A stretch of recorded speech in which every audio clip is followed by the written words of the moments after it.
Hi, I hope you can all hear me, and a very warm welcome from Germany today. My name is Ute Strack.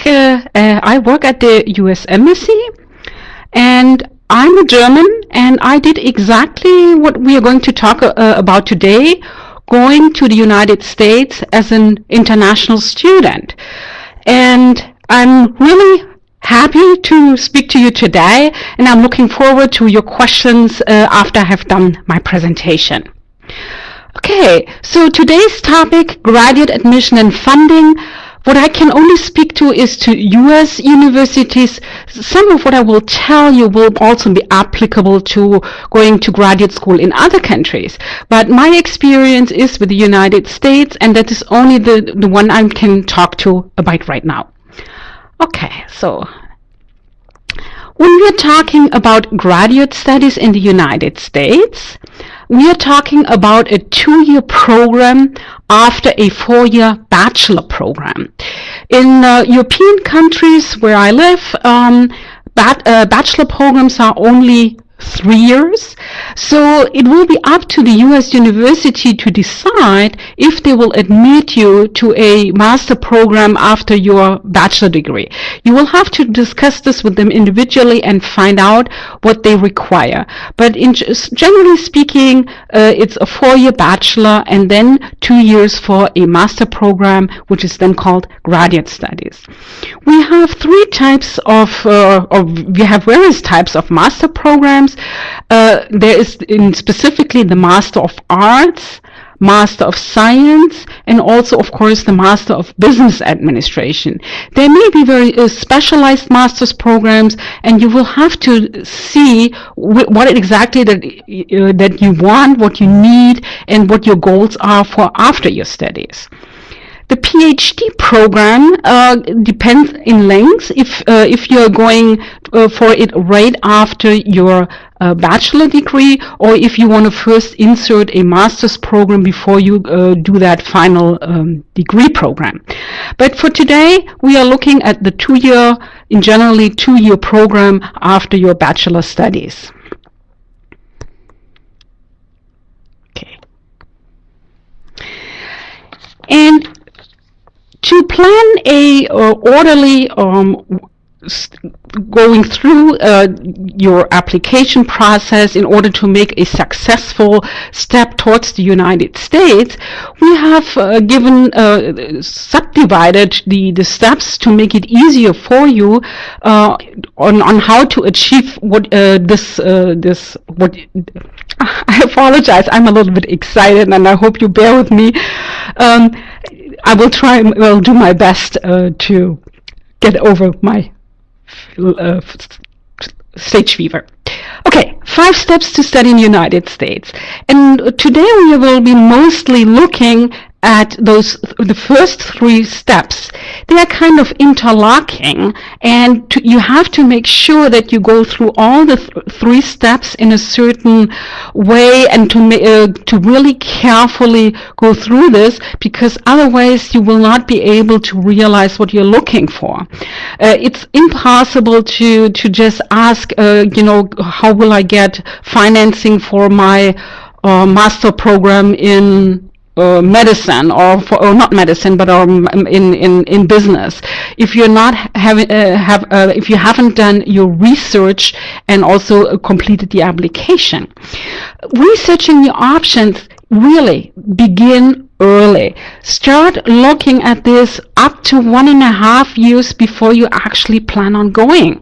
I mean, if you're already later in the process, you can still do it, but if you have 1.5 years, you give yourself more options, more time to choose what you actually discover, what you actually want to achieve, giving yourself more time to take specific tests, and also you have more time to complete your application, which will be going in 1 year before you actually start your studies.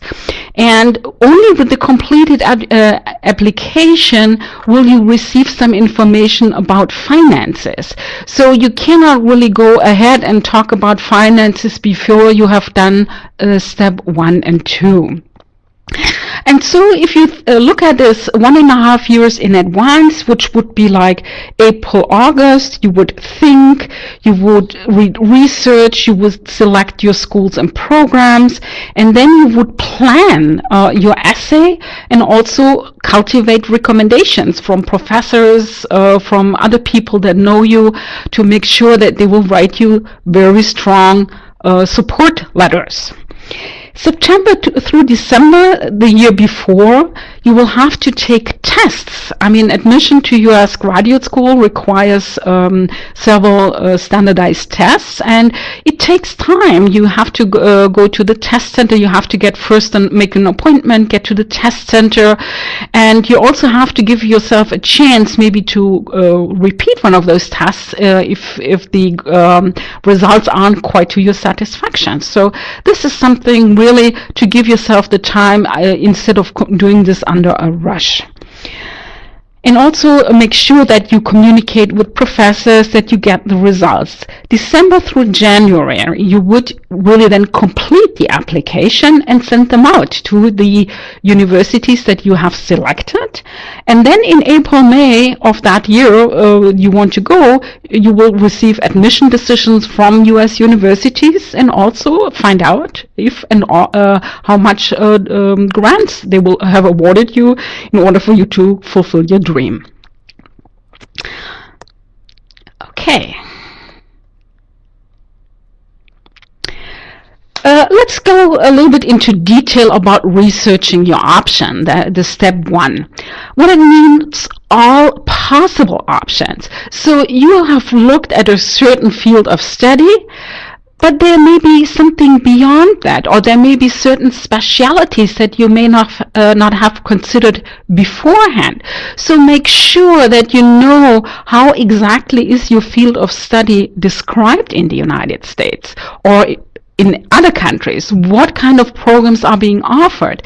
There are so many programs out there, more than 2,000 in the United States, and I'm certain if you already are looking in a certain direction, if you have certain specialities checked out, that you can find at least 1, 2, or maybe 3 programs that will serve the specialty that you are looking for. But make sure not to omit things that you may not have considered to begin with. Something that strikes your fancy, that you think this is a direction you want to go to, and then ask questions. I mean, this is one of the nice things. If you have time, start to communicate with these universities and find out details. Make sure to read the course offerings, the descriptions of the classes that are there, who are your professors. So this is really requires time, because if you invest time and money and you want to have a wonderful degree out of it afterwards, you really should put in as much effort at this point to make sure that you really get the very best out of it. There are certain types of universities, so make sure, do you want to go to a specific research university? Are you really looking more for doctoral universities, or are you just concentrating on a master's? So if master's is your final goal, there may be other options out there. Then if you want to continue on, get your PhD, you would look at different schools. Professors at universities, they really control the assistantships. So while you are studying, you may also want to get work for the faculty or for the department that you are involved in. And the professors, they really look out for the assistants, they select them. So make sure to get to know the professors in advance. Financial aid in particular is very competitive. You must really research very carefully to find the universities that can give you money to complete your studies. So make sure about that you do that research right. And the professor is also the supervisor. He's the most important element of the graduate study. So you may really want to take a look at the professor actually before you select the schools. Obviously, those two will go together, but professors will make up a very large part of your life. So get to know them. And also communicate. This is really essential. They have to know you before they receive your application. So again, communicate, get to know them, research them for all that you are worth. Practice and prepare for tests. I already mentioned that for admission to graduate school or for particular graduate schools, they will require you not only to take tests, but also to show certain scores on them. In terms of language tests, you will either have to have the TOEFL test of English as a foreign language, or in many cases they will also accept an alternate, which is called IELTS, International English Language Testing System. And you will have to just search in your country which of the tests are being offered, which is most convenient for you to take, and also how comfortable you feel about doing one or the other. There are certain differences in formats, and you may feel better about one or the other. So take the one where you think you will get better scores. So because that will help you prepare for a very strong application. Questions that you can ask the universities that you are investigating. I mean, it's almost like that. You are investigating, and that is how many first-year international students have received financial aid. So this is something for funding. So important for you to know in the context of getting to know them. Or what are the factors, or what is important to them in order for them to give out financial aid. So this is really questions you can send in. So make sure that you have all that together and when you're researching your options. What it is that they're looking for at universities. I mean, obviously you have asked your questions, but they also want to know something about you. And they want to know, do you have high academic potential? So your prior grades from your bachelor degree, that your tests, your application, either essay or statement of purpose, they really look at all your back history and want to know, are you capable of following the program? Are you capable of contributing to that department if in case they're giving you money for you to work as a teaching or a research assistant? So this is important to demonstrate your academic potentials through letters of recommendation, but obviously all through your grades, which are making, or your transcript, which are making, which are a large part of your application documents.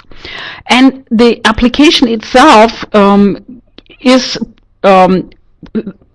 has many parts to it. I already mentioned you have to write an application, fill out an application form. You have to provide your transcript. You have to provide documents of prior working experience. Research and teaching experience obviously is very, very important if you're shooting for one of those research or teaching assistantships. So all this together, you have to highlight what your good points are, and there is really no point in putting a light under you really have to be strong about that, not hide your potential, not be very shy or modest about it. There are some cultural differences on how one talks about oneself. The United States really appreciates people that are capable of showing their own strength.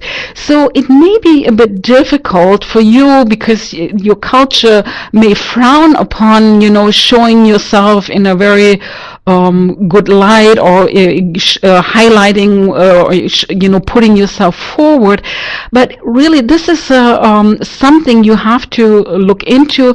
Take a look maybe at samples of application essays, letters of statements of purpose from other people. How have they done it? And talk to people who have US experience to make sure that you really have somebody look at that application with a US experience that can tell you, well, this is how we are doing it, maybe what we are used to here, but in the US you may want to highlight certain points, or maybe less shy about certain accomplishments. And that is in generally a good recommendation. Talk to somebody with a US experience who has gone through all of this and can help you out, show you some things that can be improved. Okay.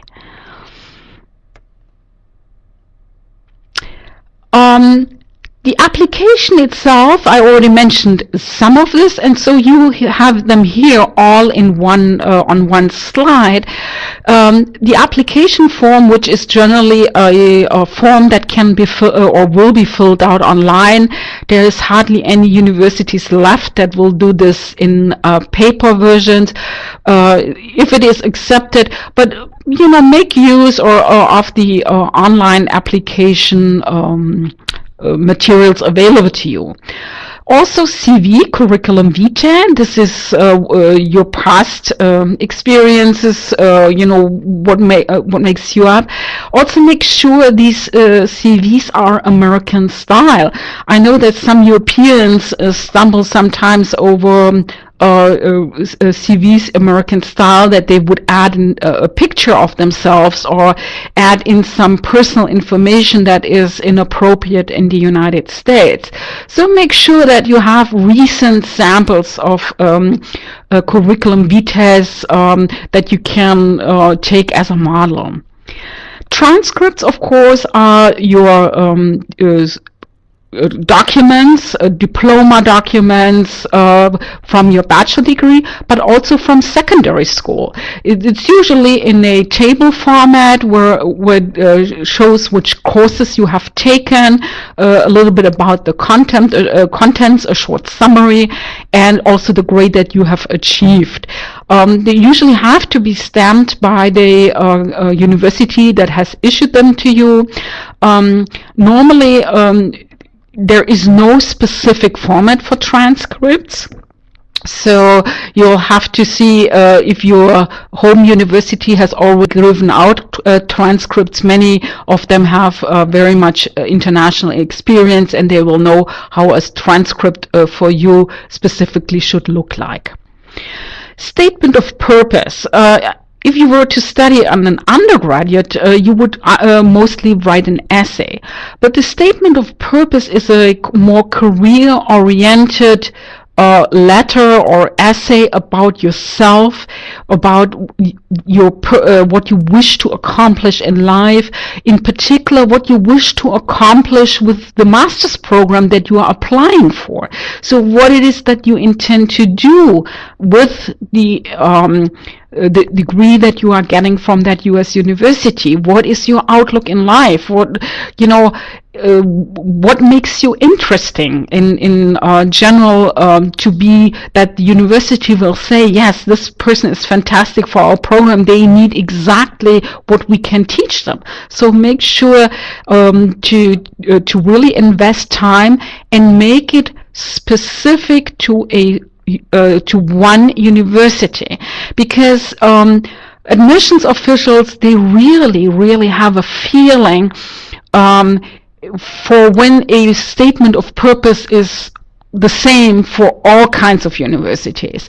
You really need to look at the strength of that university, why you are applying to that university, and highlight of you want to achieve something, and that specific university can give you this specific thing to reach your goals. So really make sure to invest the time, because you are spending money to apply to universities. So make sure that they are not, sorting it out because they can see it's so generalized and it could have been sent to any other university. So that would be just a waste of your money and also of your time in filling out all those forms.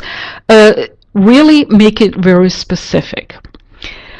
Teachers' recommendations. I mean, we talked about giving yourself time in advance when researching. So I hope you have taken the time to cultivate the teachers for them to get to know you, so they will write you good recommendation letters. There are a number of resources out on the internet which helps you to pull together information to give to that teacher so they can write an excellent recommendation letter for you. For example, Education USA has on their website, educationusa.info, 10 tips for recommendation letters. There are other resources out there, obviously, so make use of that, and also give those teachers time. Pull together a little folder with information, what it is, what you have done, how they got to know you maybe a little bit, also classes that you have taken, if that teacher or professor from a undergraduate study, they may have forgotten, they have seen so many other students.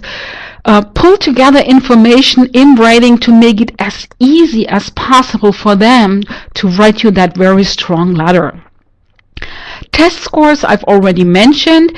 It doesn't make sense to apply to a university if they say that you have to have certain scores and you are falling short of that. Unless the university is, has still open spaces or is not very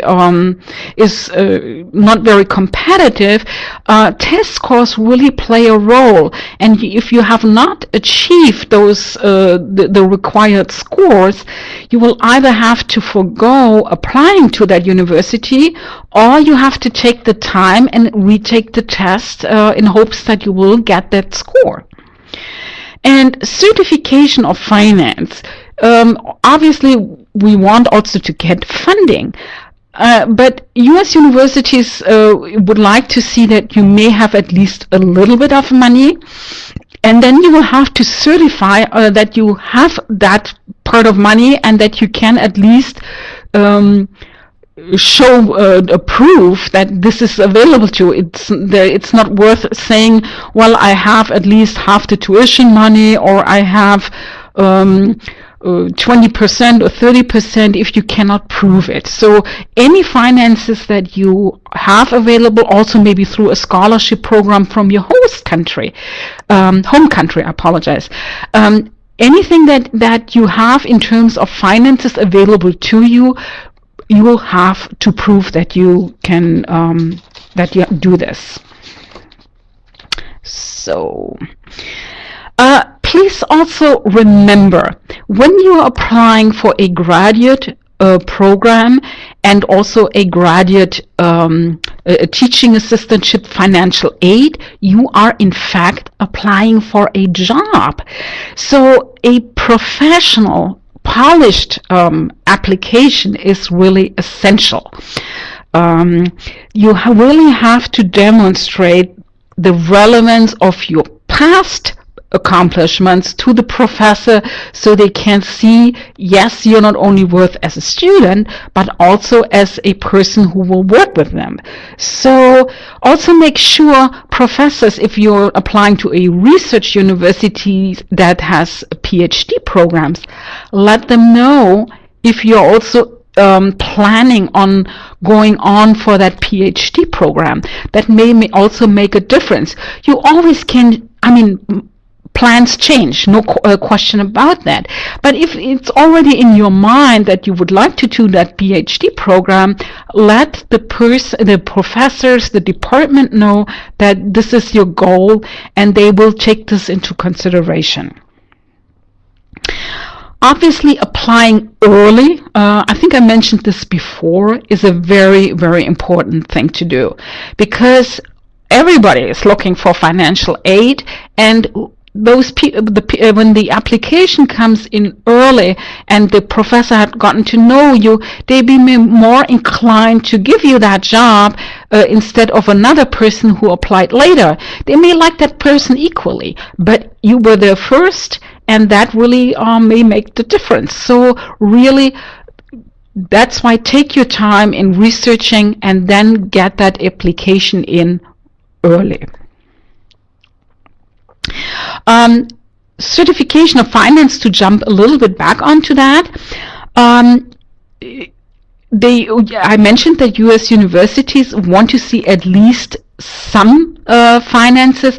So one thing is that it's possible that they will not give you a job or a teaching assistantship that will pay for your study in the first semesters. They may require you to arrive on campus, and then will consider your job application for the second semester.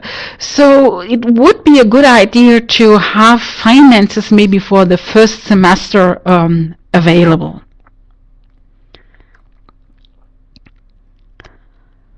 Okay, next. We have been talking about financial aid, which follow only after researching and the application, because only with those two steps already gone through, U.S. universities will consider giving financial aid. It will not be independent of the application.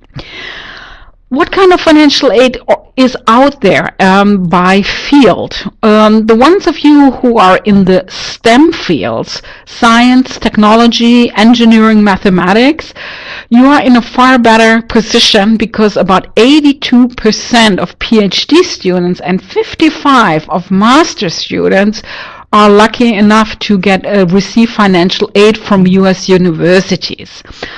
Unfortunately, it looks a little bit different in the humanities and social sciences, which is 56% of PhD students will receive funding from the U.S. university, in 41% of the master students.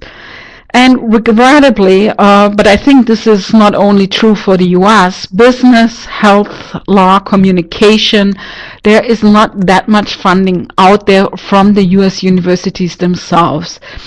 I will talk about other sources of funding except the U.S. university a little bit later, but this is something important to keep in mind, also for you not to be disappointed if it doesn't come through from a certain university, or that you may have to apply to more universities to give you a wider pool.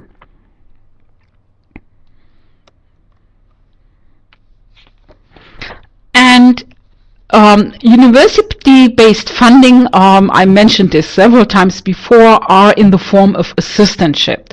Research assistant, teaching assistant, and graduate administrative assistant. Research and teaching, I believe, are fairly self-explanatory. You either help the professor with their research, or you teach undergraduate classes, do like mentoring, holding smaller group sessions for the professors. This is something that can fall to you. Administrative assistants are usually the ones that help out in offices, filling out forms, entering data into computers, this kind of work. So also for you who speak foreign languages, if that language that you are most familiar with, or that you are from your home country, if that is being taught, it's also maybe possible to do some teaching in that language for undergraduates, if that university offers language classes or options in that field. So that might be a second kind of teaching venue for you to think about. Scholarship and fellowships, well, this is only a difference in name. It will very much depend on a university if they call something a fellowship or a scholarship or the way it was set up. What it actually means is that that the university will give you money straightforward for a particular purpose, either to study in a certain thing or because you bring certain qualifications. I'm making up something now, maybe because you are the child of deaf parents, or because you want to study within that field, you want to concentrate on a specific topic because this was set up by a family or an organization who is interested in this specific thing. So these are straightforward money. It can come in form of tuition waivers. It may come in form of a living stipend. It really have to take a look at websites and see what it is that they offer you. So this is, and the variety is immense out there. Some of them are not bound to a specific university. There is a website called fundinguSstudy.org, which gives information about such scholarship and fellowships, which can be searched by various criteria. But very often, these scholarship or fellowships are bound to a specific university.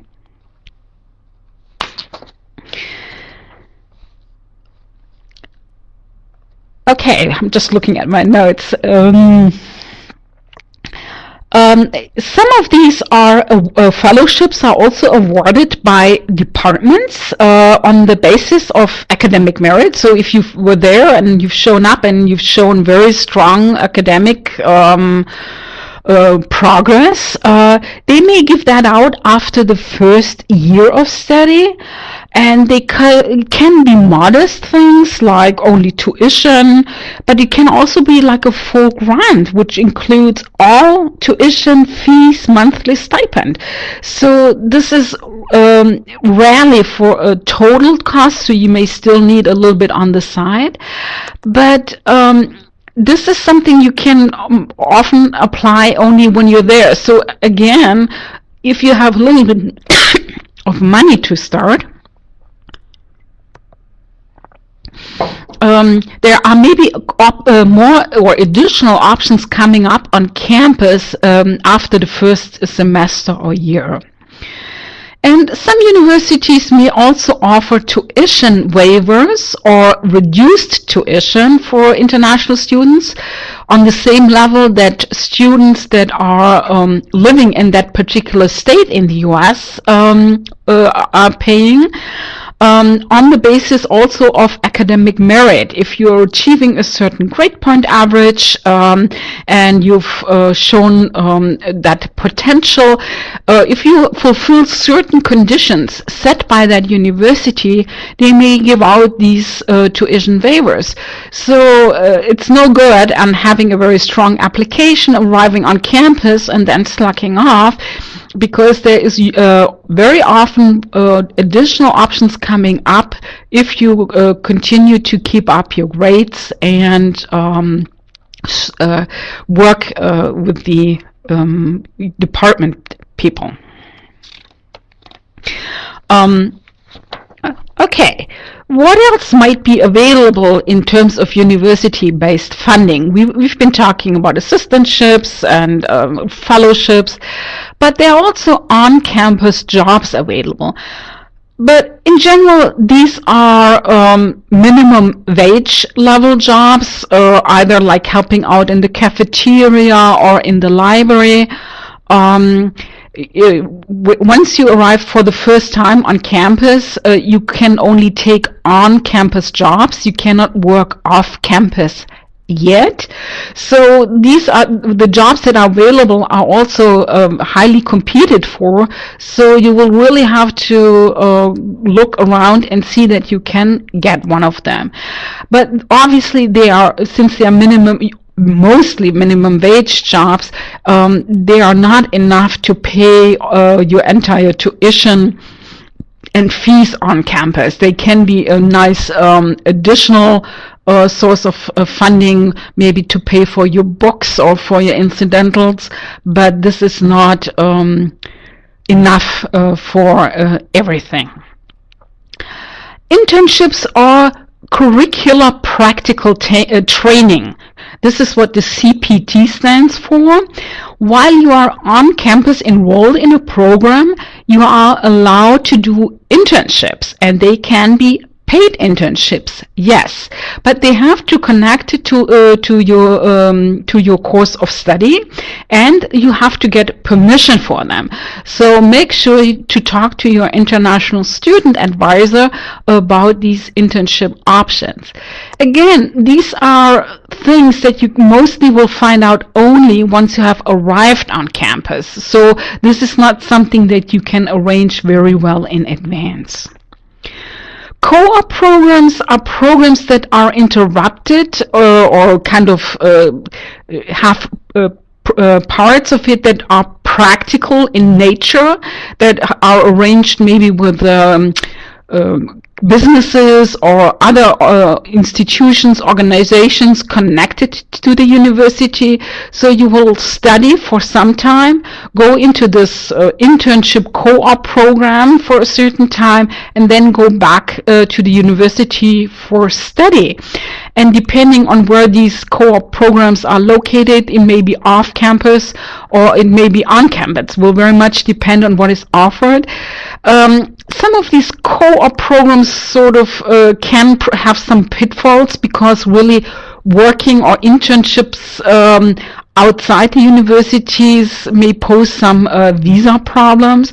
So make sure to check with your international student advisor if you're eligible for co-op programs. But still, as a block of several weeks, they may be possible.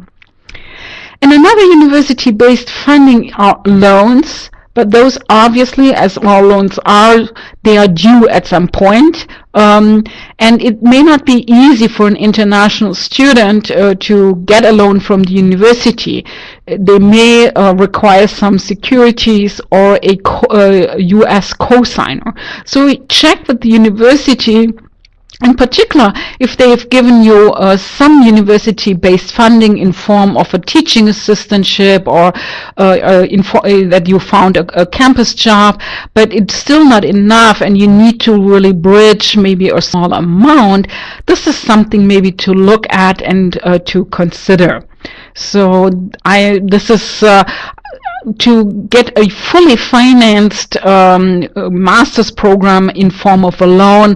I think that is also, first of all, not easy to get from the university to begin with, and also that will leave you with a lot of debt at the end. So this is really something to look at from a perspective to bridge maybe a smaller amount that you're still missing out on, in particular if it's a university that you really, really want to attend. Oops. Other funding sources. I mean, I have only talked about U.S. university funding sources, so very much tied to a specific university. But there are some wonderful programs out there that will give money to study in the United States. And one is the U.S. government. And actually, that was very fortunate for me. The U.S. government has the Fulbright program, which is always a bi-national program, works together with the host home country and the U.S. government. The U.S. government sends students to that other country, and the other country sends students out. And I was very fortunate in being able to participate in one of those Fulbright programs, which is the reason why I'm sitting here today and am able to tell you a bit about studying in the United States. So these are very fantastic programs. So check out your Fulbright organizations, the U.S. Department of State has a website, Exchanges State Gov, or ECA State Gov, where they list U.S. government scholarship opportunities, and you can search by country or by certain levels of study. It will give you a lot of information, and really don't be shy. Look at this. You may be eligible for more than you actually know. Funding sources from your home country, and actually your Education USA Center in your home country will know all of the funding sources that are available from your home country organizations.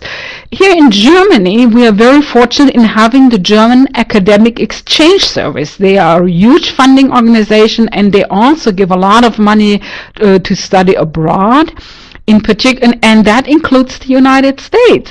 And there is a number of other organizations in other countries that will give funding to study abroad. It's possible that it's only maybe for a short-term period, but this is also something to look at as an alternative for a full degree program, or maybe as a supplement to something that you may receive from a U.S. university. So really check it out, and the Education USA centers will have lists of information out there for you to look at. The Education USA centers can all be found worldwide at the educationusa.info website. And there you can also get assistance. I mean, I'm only talking here today about a very specific part of studying in the United States. But Education USA centers worldwide will assist you if you have questions on study and exchanges in the United States. So make use of that resource and find out about what is open to you as a student in the United States. Many people often forget that also international organizations will have some aid available. For example, the United Nations, the World Health Organization, the Red Crescent may have funding available for study abroad options. Check out the organizations themselves, see what they offer, and maybe there is like a program that you fit into. It may not give you exactly a specific university that you've been looking at, but they may give you other options that you hadn't considered in the past. So these are certainly things to keep in mind. Corporations, foundations, associations. This is also something that may be very well something from your home country. If a corporation is very active there, they're looking for good people to take into their workforce, and they may be willing to assist bright young students with their study and their international experience in order to gain good employees afterwards. So this is something maybe there is no systematic way of researching that, but again, the Education USA centers will often have leads on what is going on in your specific country. And also student loans. I mentioned this in the context with the US universities, but obviously there are loan organizations or banks out there who will give student loans in your own country, and it may be easier to get that loan from in your home country because you are a resident of that country. Also, this is something to look at. For example, the German government gives out student loans that are very low interest or and that have a very nice structure of paying back afterwards, so you are not getting overwhelmed. There may be some options out there like that in your country as well, so check it out. In general, it's a good idea to look for teaching assistantships or something that you do not to have to pay back. But again, this can be a very, very nice bridge to consider if you're missing just that tiny last bit. Now that we've gone, through all the research you have applied, and we've seen what kind of funding might be out there. Now you've received maybe 2-3 offers from U.S. universities, and now you have one university that you really, really like and want to go to, but another university will offer you more financial aid or a full rate. Let them know about it, but make sure it's very nicely done and that you're honest about it. For example, currently I cannot afford to attend your school. Do you have other scholarship offers that I can apply to? Or tell them, I really, really would like to attend, but I'm afraid at this point there is still a gap that I cannot bridge, and I may have to accept another offer. You can really let them know about this, but if you feel comfortable doing it, and really being honest about it is very important, because universities will get a very good feel for if the student is only saying so, or if they really are honest about this other offer. And if you are attending a certain school and you didn't qualify for certain aids right away, I mean, we mentioned that there are some things that may come up the following semester or year. You can always reapply. I mean, this is the nice thing about it. There's nothing ever final about it. The more time you spend at a university, the more you get a feel for what's out there, and you can always change your plan. I mean, normally if you've decided on a specific program, it's difficult to change course in midstream and go to another one. But because also universities have invested a lot of their time and given you a chance with them. So really go and see what they can offer you, maybe not in the first semester, but maybe the second one. Okay, and oops, one more. Actually, I'm very much at the end of my presentation, and more questions. I see there's already some questions here. Let me take a look. I'm an international student who is in search of a scholarship for graduate study. Well, I think this is what the presentation has given an answer to, I hope. I think that question came in beforehand. So really, Woloba, please, if you still have questions, feel free to ask them now. But I think I covered most of that here. Then there is a question on agriculture. Researching your options also means going to college search engines and to look for specific programs. Samples of college search engines are Peterson's.com and College Board. As some of them, there are also specialized college search engines for graduate school. So go onto the internet and look for these college search engines. Education USA Info will give you links to good college search engines that you can use to first narrow down out of the 2,000 plus universities the ones that give that teach or offer your program. So I don't have any specific recommendations, obviously, simply because this is not my field of expertise, agriculture. So it would be impossible for me to say something here right now. I have a question here. I am a disabled person with very good results in education.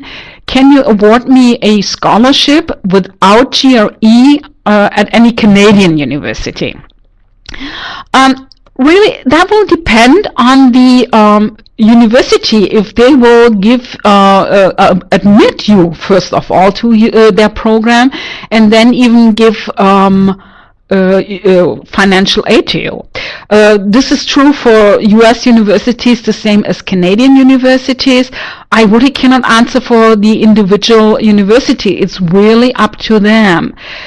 But the question is, you would limit yourself very, very much, and most universities will require some sort of standardized testing. So I really recommend taking at least the GRE or another standardized test that the university requires, because otherwise it's going to be very, very difficult. Let me see, some more question. Which is the place with the least fees, or with not so high fees?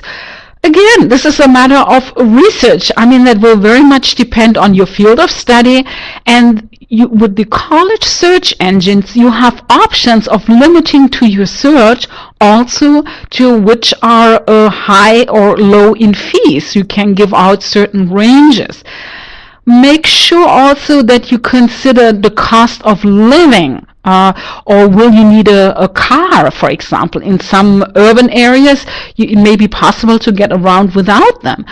But in other places, you may need a car, so that may add to the expenses that will come to you. So take all of this into consideration. It's not only the tuition, but also the rest of it together. Also, how expensive it is to take a meal plan or not. So this is more of aggregate information, and you need this is part of the research that you have to do. Hi, there is a question from somebody from Afghanistan who lives in Turkey. Yes, of course you can go to college or university in the United States, but it's really research, apply, and finding out financial aid. I mean, there is no limit. There is, we do not, it's possible to study in the US for anybody who fulfills the requirements. And the first requirement is the application to a US university and being admitted and clarifying that you can pay for that. So this is, I really hope you'll be able to get to that, and that my presentation was helpful for you in that way.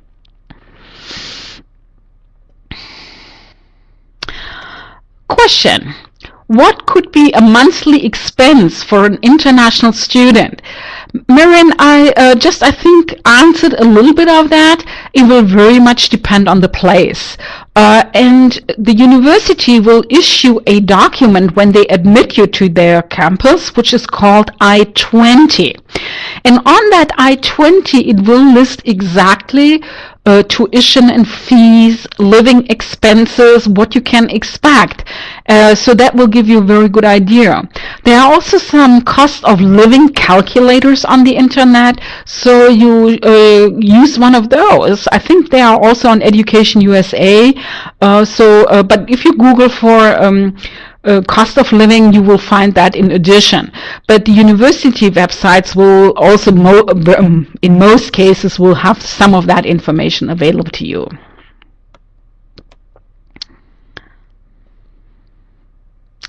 What is the job scenario for mechanical students in the US? Are you talking mechanical engineers? I believe actually that would be fairly good, because it's part of the STEM fields, and that should be you should be able to find good universities also with research or teaching assistant offers. So again, research for your field of study and see if there's some part of it in particular that appeals to you and that you find a university in that regard.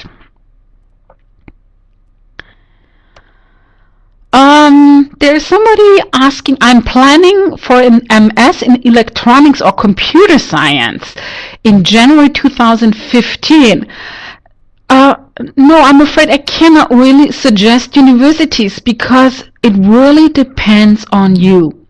It's you, that you fit that university and that university fits you. I really cannot recommend it. But what I can recommend is that you talk to your closest Education USA centers. They very often give individual advising. Some of them offer this also virtually, so in case you're a little bit further away from them, that you can really talk to an advisor individually and that they will help you look for these programs once they get a better idea. But within the context of this presentation, I'm afraid that doesn't work.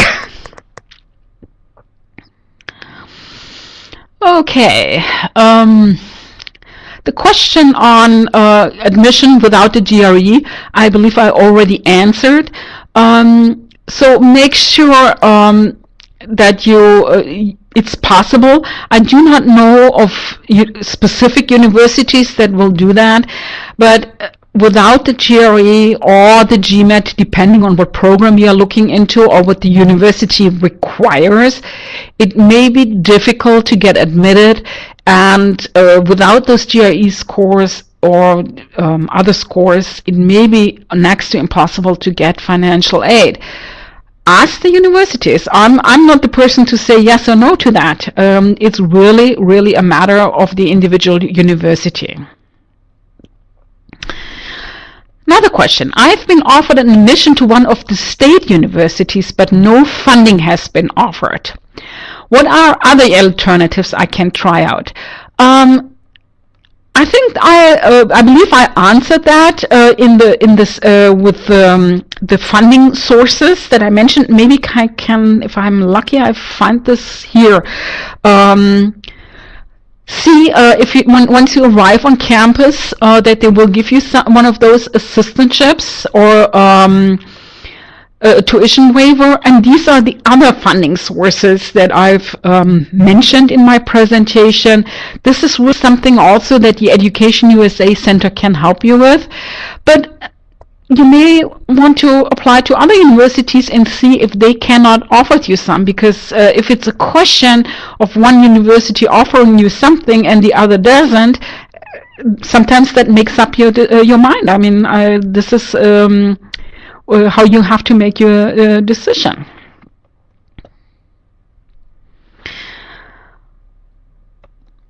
Another question on the GRE.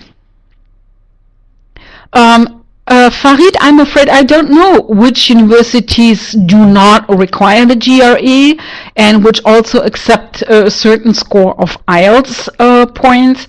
It really, really is up to the university, and that is part of your research.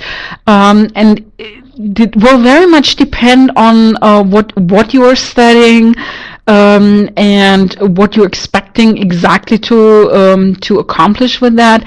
But graduate study, the standardized tests are an important part of the application. So even if you missed out on it the first round, you may want to think about either retaking it or taking it for the first time. And if you do, make sure that you really prepare for that, because the tests are not always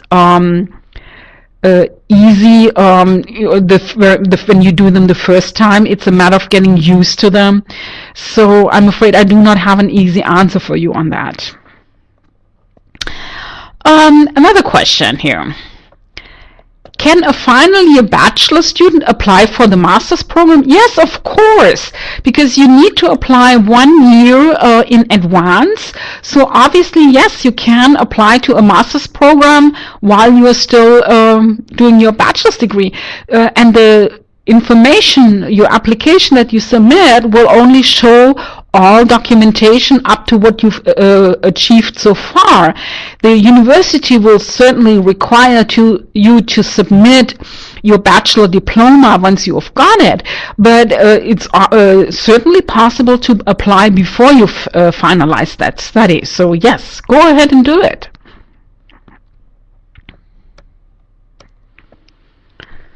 We're almost done here. I'm afraid I'll soon have to shut off. One more question.